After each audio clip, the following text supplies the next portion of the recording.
નડિયાદ નજીક આઈસર ટ્રકે રાહદારીને અડફેટે લીધા બાદ વીજ પોલ સાથે અથડાયું એકનું મોત.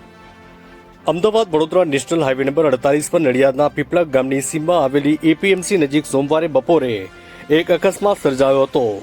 આણંદથી અમદાવાદ તરફ જતી આઈસર ટ્રકે રિક્ષાની રાહ જોઈને ઉભેલા એક રાહદારીને અડફેટે લીધા, જેમાં રાહદારીનું ઘટના સ્થળે કરુણ મોત નીપજ્યું હતું. પ્રાપ્ત વિગતો અનુસાર આઈસર ટ્રક ચાલક બેફામ ગતિએ વાહન હંકારી રહ્યો હતો. સાઈડ લેવા જતાં તેણે સ્ટીયરિંગ પરનો કાબુ ગુમાવ્યો હતો.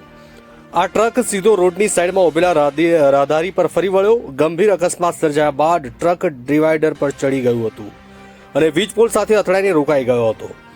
અકસ્માતની જાણ થતાં 108 એમ્બ્યુલન્સ, હાઈવે પેટ્રોલિંગની ટીમ અને પોલીસ કાફલો તાત્કાલિક ઘટના સ્થળે દોડી આવ્યો હતો અને પોલીસે મૃતક રાહદારીની ઓળખ માટેની કાર્યવાહી હાથ ધરી છે.